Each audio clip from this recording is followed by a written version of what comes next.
حجۃ الوداع کے موقع پہ نبی علیہ السلام نے جو خطبہ دیا اس میں عورتوں کے حقوق کے بارے میں کہا کہ آگاہ رہو، تمہارے اوپر عورتوں کے حقوق ہیں، ان کو اچھا کھلاؤ، اچھا پہناؤ، ان کی ذمہ داریوں کو ادا کرو۔ اور اسی حج کے موقع پہ نبی علیہ السلام جب جا رہے تھے تو غالباً عرفات کی طرف جا رہے تھے، عرفات سے نکل رہے تھے، بہرحال اونٹنیوں کے اوپر عورتیں سوار تھیں، اور جو چلانے والے تھے وہ حج کی خوشی اور جناب ایک نبی علیہ السلام کے ساتھ حج ایک جذبات تھے، انہوں نے ذرا تیز جب خود چلے اور اونٹوں کو تیز بھگانے کے لیے عربی حضرات حدی پڑھتے ہیں وہ پڑھی، اونٹ تیز دوڑنے لگے۔ نبی علیہ السلام نے فرمایا یہ قوارین ہیں، یہ آبگینے ہیں، خیال رکھو، آہستہ چلو، جو عورتیں اوپر سوار ہیں ان کا خیال رکھو۔ نبی علیہ السلام نے جن کو شیشے کے آبگینے کی مانند، کرسٹل کی مانند قرار دیا، فرمایا کہ یہ پسلی سے بنی ہے۔ مرد کس سے بنا جی؟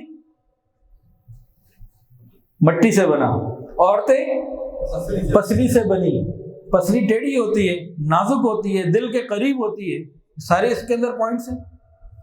فرمایا کہ عورت پسلی سے بنی ہے، اس کو سیدھا کرنے لگو کہ ٹوٹ جائے گی، اس کے ساتھ ایسے ہی گزارا کرو۔ یہ کوئی غیبت نہیں کی، آپ نے ہمیں سمجھا دیا کہ کیسے گزارا کرنا ہے، یہ ہمیں سمجھایا گیا ہے۔ اجتماعی معاملات میں مشاورت، ازواج مطہرات سے نبی علیہ السلام کے بعد تو تمام صحابہ نے مشورے لیے، بار بار مشورے لیے، اور یہ مشورہ تو بہت مشہور ہے۔ حضرت عمر فاروق رضی اللہ تعالیٰ عنہ اپنی بیٹی ام المومنین حضرت حفصہ رضی اللہ عنہ کے پاس آئے، پوچھا کہ ایک مرد عورت سے کتنی دور رہے، کتنے دن تک، کہ ایک مرد عورت سے کتنے دن تک دور رہ سکتا ہے؟ انہوں نے یوں اشارہ کر دیا 4۔ آپ نے اصول بنا دیا 4 مہینے کے بعد جو دور دراز فوجی ہیں، لوگ ہیں، یہ واپس اپنے گھر ضرور آیا کریں، تاکہ میاں بیوی آپس میں ملتے رہیں، زندگی کا نظام آگے بڑھتا رہے۔ بلکہ گورنر مدینہ جو تھے، غالباً مروان بن حکم نام ہے، گورنر مدینہ نے تو یہاں تک کہہ دیا جب تک ازواج مطہرات زندہ ہیں ہمیں مشورے کے لیے کسی اور کے پاس جانے کی ضرورت ہی نہیں۔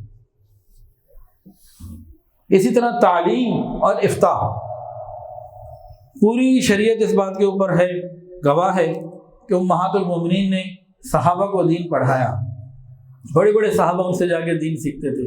حضرت عائشہ صدیقہ رضی اللہ عنہ بالخصوص، اور باقی بھی، ان کے فتووں کو لکھا جائے تو ایک پوری کتاب تیار ہو جائے۔ اور خلاصہ کلام اب یہ ہے کہ شریعت نے، قرآن مجید نے، حدیث رسول اللہ صلی اللہ علیہ وسلم نے عورتوں کو جتنے حقوق دیے ہیں، اگر وہ ہم خود بھی پڑھیں اور ہماری عورتوں نے بھی پڑھے ہوں تو پھر ہمیں باہر سے کوئی آدمی آ کے ورغلا نہیں سکتا۔ ہم نے اپنی چیز کو چھوڑ دیا، اسے سمجھا ہی نہیں، اب باہر والے تو پھر دشمن تو دشمن ہے، کسی بھی طریقے سے اپنی دشمنی نکالے گا۔ تو ہمیں نیک ماحول میں خود اپنے آپ کو اور اپنے گھر والوں کو لانے کی ضرورت ہے۔ حضور پاک صلی اللہ علیہ وسلم، آپ وہ دیکھیے، امی عائشہ صدیقہ رضی اللہ تعالیٰ عنہ کے ساتھ ہیں، ایک دفعہ تنہائی تھی، کوئی قریب نہیں تھا، فرمایا دوڑ لگائیں، ریس لگائی، دونوں نے ریس لگائی، امی عائشہ آگے بڑھ گئی، نبی علیہ السلام نے بڑھنے دیا، وہ جیت گئی، بڑی خوش۔ کبھی کسی کو خوش کرنا بھی جیت ہوتی ہے، ہر دفعہ جیتنا جیت نہیں ہوتی، اگلے کا دل جیت لینا بھی جیت ہوتی ہے۔ پھر ایک اور موقع آیا تو عائشہ دوڑ لگائیں، جی لگائیں، دونوں نے دوڑ لگائی، اب نبی علیہ السلام آگے بڑھ گئے، وہ پیچھے رہ گئی، فرمایا دیکھو بھائی تل کا بدلہ ہو گیا آج پورا۔ کبھی نبی علیہ السلام میں عائشہ کو حبشیوں کا کھیل دکھا رہے ہیں، یہ محبت کی باتیں ہیں۔ ویڈیو کے نیچے سبسکرائب کے بٹن پہ کلک کریں، بیل کے آئیکن پہ کلک کیجئے تاکہ ہر نئی ویڈیو کی نوٹیفیکیشن آپ کو مل جائے۔